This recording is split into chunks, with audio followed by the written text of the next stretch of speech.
40,000 years ago, the most dangerous thing a human could do was close their eyes.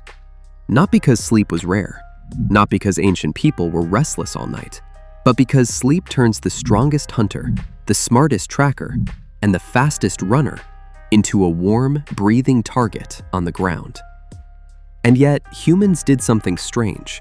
Instead of solving this problem by sleeping lighter, or sleeping in trees forever, or evolving some perfect built-in alarm system, we mostly solved it by sleeping near other people.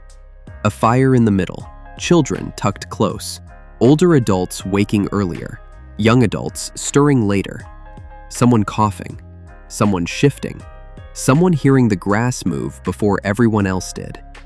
Ancient sleep was not just rest, it was a group project. And once you see why, the modern bedroom starts to look like one of the weirdest inventions in human history. But the strangest part is this: sleeping together may not have been a sign of weakness. It may be one of the reasons humans became so powerful. Today, sleeping alone can feel normal. Private room, locked door, one bed. Maybe a phone glowing beside you like a tiny artificial moon. We often treat sleep as personal maintenance, like charging a device. Your body shuts down. Your brain cleans itself up. You wake, hopefully, less broken than before. But for most of human history, sleep was not private in that way. Long before bedrooms, mattresses, walls, streetlights, and police departments, humans slept in small groups.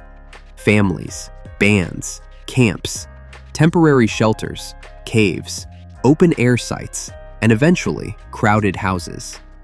The exact arrangements varied across cultures and climates, but the deeper pattern was simple.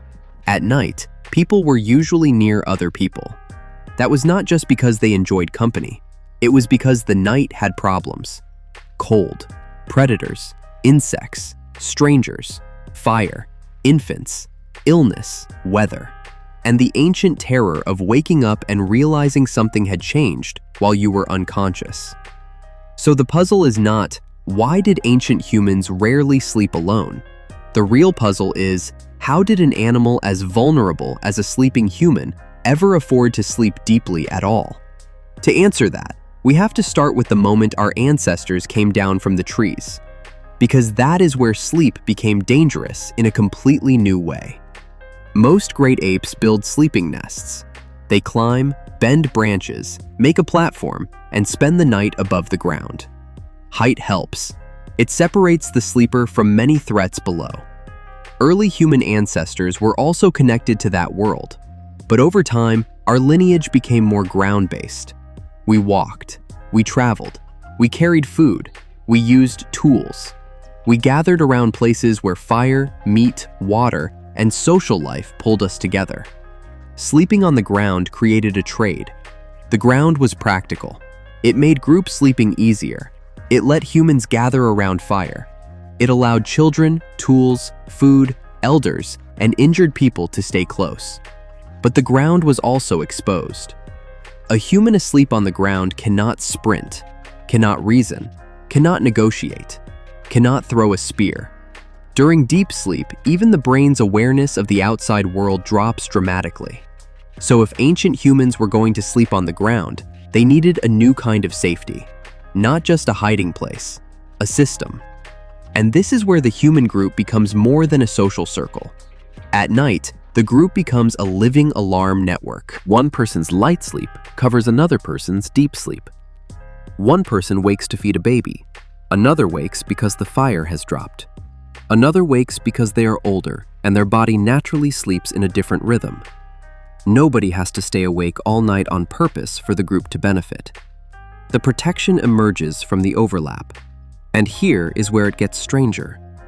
The people modern society often treats as bad sleepers may have carried a hidden ancient advantage. In some modern hunter-gatherer and small-scale societies studied by researchers, sleep is not a perfectly synchronized shutdown. People do not all vanish into 8 identical hours of silence. Some sleep earlier, some later, some wake more often. Children stir. Adults shift.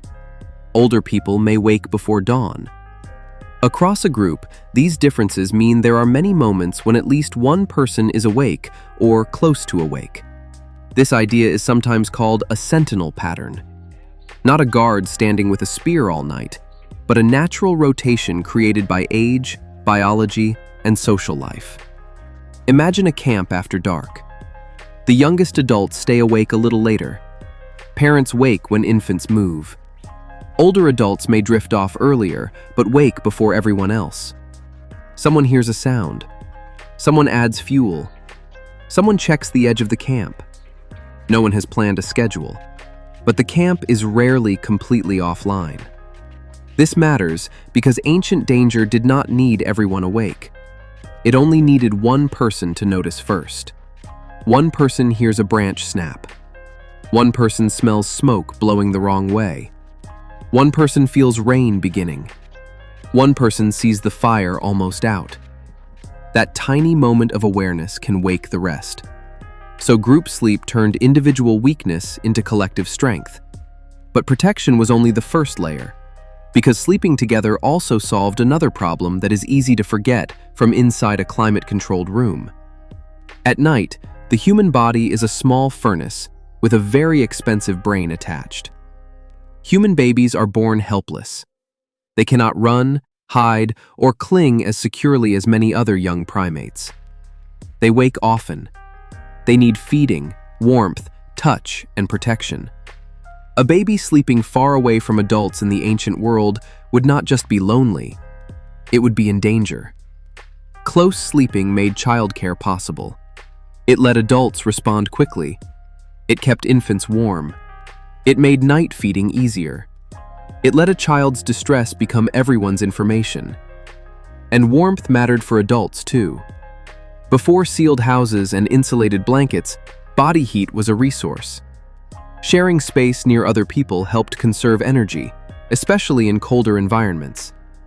Even when people were not packed together, sleeping near a fire and near the group created a safer zone than sleeping alone at the edge of the dark. This connects to one of the biggest hidden facts about human evolution. Our survival was not built only on muscles or weapons. It was built on shared care. A lone adult can survive many things. A human child cannot. Human childhood is long, expensive, and slow. That should have been a weakness. Instead, groups turned it into a strategy. Children learned longer. Adults shared knowledge. Grandparents mattered. The camp became a shelter, a nursery, a school, and a warning system all at once. And night was part of that system. Sleep was not an escape from society. Sleep was one of the places society did its quietest work. But then fire changed the story again. Because fire did more than keep animals away. It changed what humans could do with the darkness. Before fire, night belonged mostly to cold, teeth, and caution. After fire, night became usable. Fire gave warmth, it gave light. It helped discourage predators and insects. It made food safer and softer. But around the fire, something else appeared. Time. Not daytime work time, not tracking time, not gathering time.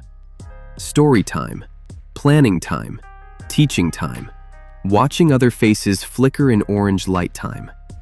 This matters because humans do not only survive by knowing facts, we survive by sharing them. Where the water is, which plant made someone sick, what happened last season, which animal path is dangerous, who is trustworthy, who is angry, who needs help. The evening campfire may have turned the end of the day into a social classroom, and if people stayed awake in overlapping rhythms, then sleep and conversation blended. Someone talks, someone dozes, someone wakes and listens. A child absorbs a story before falling asleep. In that world, bedtime is not a hard border. Night is a gradient. Wakefulness fades into sleep, then rises again, then fades. And this is the part that feels most alien now. Ancient sleep may have been more interrupted than ours, but not necessarily worse. It was shaped for a world where interruptions had meaning. A sound outside the shelter, a baby moving, the fire needing attention, a change in weather, a story still going. So, when we imagine ancient people lying in perfect silence for one long block of sleep, we may be projecting a modern ideal backward. But the biggest twist is still coming, because private sleep did not become normal simply because humans got more advanced. In many ways, private sleep became normal because humans built walls between themselves and the old dangers. For a long time, even after agriculture in cities, sleeping alone was not the default for most people. Homes were crowded, beds were expensive, heating was limited. Families shared rooms, travelers shared inns, children slept near adults. Privacy was often a luxury, not a basic expectation. The private bedroom became more common with wealth, architecture, sanitation, individualism, and eventually modern housing. Then came artificial light. Electricity softened the old power of darkness. Locks, walls, heating, screens, and separate rooms changed what night felt like. The bedroom became a personal zone. Sleep became something managed by the individual. And for many people, this was a real improvement. Less smoke, fewer parasites, more comfort, more control, more protection from noise and unwanted contact. Privacy can be deeply valuable. But every invention has a shadow. When sleep moved into private rooms, we gained comfort, but we also lost some of the ancient signals that told the nervous system, "You are not alone here." For thousands of generations, safety often had a sound. Breathing nearby, a low voice, movement in the dark, the presence of others between you and the unknown. Today, silence can be peaceful, but for some brains, total silence in total isolation does not feel safe. It feels like being the only guard on duty. That may help explain why modern people so often recreate company at night. A podcast, a fan, a TV left on, a pet at the foot of the bed, a partner's breathing, a child calling from another room. Even the glow of a phone can become a poor substitute for the old campfire. Light, voice, signal, presence. We say we are trying to fall asleep, but part of us may still be asking a much older question. Who is awake with me? Here is the twist. Ancient humans did not rarely sleep alone because they were primitive. They rarely slept alone because sleeping alone is, biologically speaking, a strange thing for a social primate to do. The modern world often imagines independence as the highest form of strength. Your own room, your own schedule, your own space, your own problems. But human beings were not built only as individuals. We were built as overlapping systems. One person remembers what another forgets. One person notices what another misses. One person wakes while another dreams. That is the hidden logic of communal sleep. It was not just about fear. It was about distributing vulnerability.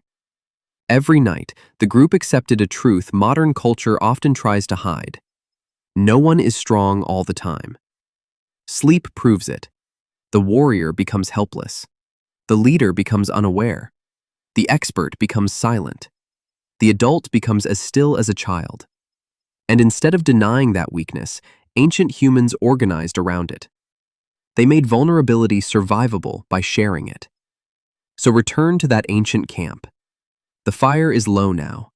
The dark presses in beyond the light. Someone is asleep with a child against their side. Someone older opens their eyes before dawn. Someone hears a sound, waits, listens, decides it is nothing. Someone dreams. No one in that camp has a bedroom. No one has a lock. No one has an alarm clock. But they have something older than all of those things. They have each other's nervous systems, loosely stitched together through the night. That is why ancient humans rarely slept alone. Not because they were afraid of the dark in some childish way, because they understood, in their bones, that the dark was easier to face when no one had to face it as a single body. Tonight, when the room goes quiet, your body will perform an ancient act of trust. It will shut down its defenses and hope the world remains safe until morning. Modern life has given us walls, doors, beds, and locks. But underneath all of that, sleep still remembers the campfire. And maybe the oldest comfort in the world is not darkness, silence, or even rest. Maybe it is the feeling that someone else is nearby, keeping a small part of the night with you.